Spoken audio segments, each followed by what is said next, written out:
नमस्कार आदाब। मैं नूर आलम सिद्दीकी, आप देख रहे हैं न्यूज़ अड्डा 47। दोस्तों, अभी महाराष्ट्र इलेक्शन डिक्लेयर हो गए जो कि 13 नवंबर को होने वाले हैं। हम बात कर लेते हैं महाराष्ट्र इलेक्शन में किसकी कितनी तैयारी चल रही है, कौन कहाँ मजबूत है। सीट शेयरिंग की बात करें, वैसे मुख्य रूप से वहाँ पे दो ही लोग हैं पक्ष विपक्ष। एक हमारा हो गया एनडीए ग्रुप, जिसमें महायुति गठबंधन है, इंडिया ब्लॉक का वहाँ पे एमवीए गठबंधन है, महाविकास आघाड़ी गठबंधन। इंडिया ब्लॉक की अगर बात करें महाविकास आघाड़ी की, महाविकास आघाड़ी में सीट शेयरिंग इस तरह से हुई है कि वहां की महाराष्ट्र की 85 सीटों पर तीनों पार्टियां लड़ेंगी, जिसमें कांग्रेस है, इंडियन नेशनल कांग्रेस, शरद पवार की पार्टी है, शरद पवार, एनसीपी, शिवसेना, उद्धव बाला साहब ठाकरे गुट, ये तीनों मिलकर एमवीए गठबंधन से लड़ रही हैं। और इसमें एक और पार्टी आ जाती है, समाजवादी पार्टी, जिसका अभी भी कुछ डिक्लेयर नहीं हुआ है। जबकि अखिलेश यादव ने महाराष्ट्र का दौरा किया और उन्होंने वहां से अपने 4 कैंडिडेट अनाउंस भी कर दिए, जिसमें उनके प्रेजेंट में 2 एमएलए हैं और 2 उन्होंने और अनाउंस कर दिए।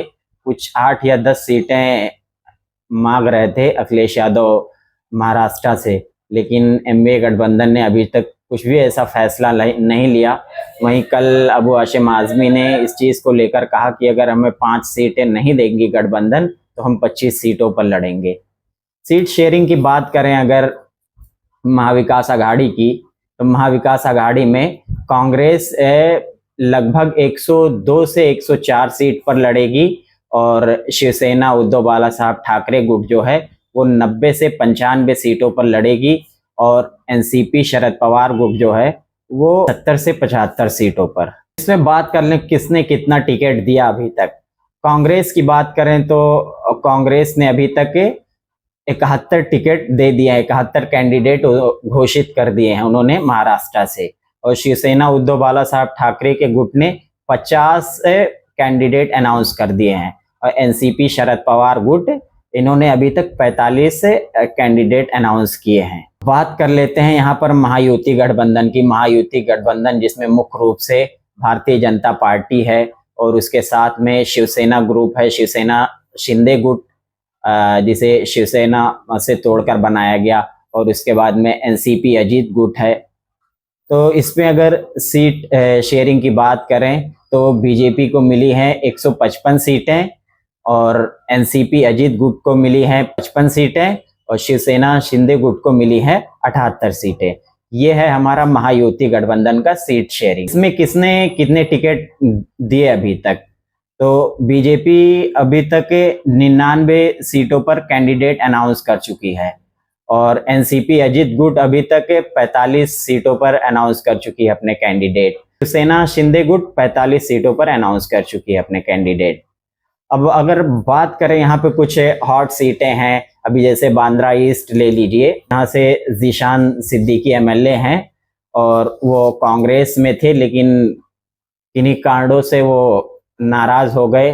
कुछ ऐसा पता चला कि कांग्रेस उनको टिकट नहीं दे रही है और उद्धव बाला साहब ठाकरे गुट ने वहां से पहले ही अपना कैंडिडेट वहां पे अनाउंस कर दिया, जिससे नाराज होकर जीशान सिद्दीकी एनसीपी में चले गए और अजीत पवार ने उनको बांद्रा ईस्ट से टिकट दे दिया।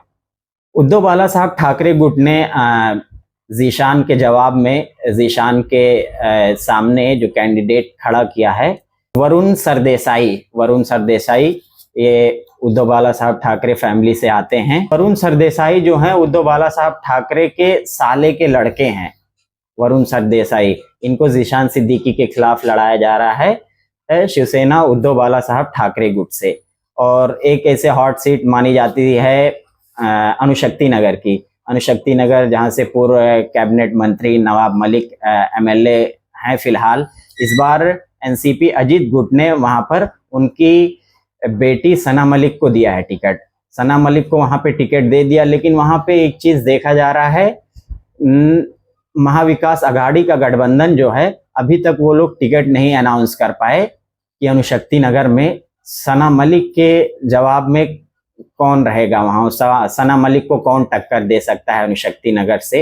वहां पे गठबंधन कुछ कमजोर दिख रहा है, अभी तक नाम नहीं तय कर पाए वहां पर, और ऐसा कोई नाम नहीं है कि जो चर्चाओं में हो। अगर बात करें समाजवादी पार्टी की, तो फहद वहाँ से जो स्वरा के हस्बैंड हैं फहद, वो कोशिश कर रहे हैं वहाँ से टिकट लाने के लिए, लेकिन अभी समाजवादी को सीट देने के लिए महाविकास आघाड़ी ने कोई भी फैसला नहीं लिया है, ना कोई ऐसी ऑफिशियल जानकारी हमारे पास आई है। वर्ली एक सीट है, हॉट सीट, जहां से उद्धव ठाकरे के बेटे आदित्य ठाकरे लड़ रहे हैं। वहां से उनके विपक्ष में जो मजबूत कैंडिडेट हैं वो मिलिंद देवड़ा हैं। महाराष्ट्र में अगर बात करें यहाँ पे कास्ट सेक्शन की, कि यहाँ पे कौन सा कास्ट फैक्टर कैसा है और कितना काम करता है, तो मराठा यहाँ पे 33% है, ओबीसी 27% है, एससी 12% है, मुस्लिम 11% हैं, एसटी 9% हैं और अन्य जो जातियां हैं वो 8% हैं। और यहाँ पे छोटी छोटी पार्टियों ने भी कुछ काम किया है, जिसमें आपका AIMIM हो गया, बैरिस्टर असदुद्दीन ओवैसी साहब की पार्टी। इम्तियाज जलील ने जहां तक दावा किया था कि वो 27 सीटों पर MIM को चुनाव लड़वाएंगे महाराष्ट्र से, जिसमें से उन्होंने 5 कैंडिडेट अनाउंस कर दिए। इसके बाद और कोई अधिक जानकारी नहीं है, लेकिन MIM ने 5 सीटों पर कैंडिडेट अनाउंस कर दिया है। और वहीं की बात करें अगर, तो वहीं की रीजनल पार्टी है VBA, वंचित बहुजन अघाड़ी। वंचित बहुजन अघाड़ी जो है वो बाबा साहब भीमराव अंबेडकर के ग्रैंड सन है, प्रकाश अंबेडकर, उनकी पार्टी है। वो भी यहाँ पे कुछ भूमिका निभाती है महाराष्ट्र में।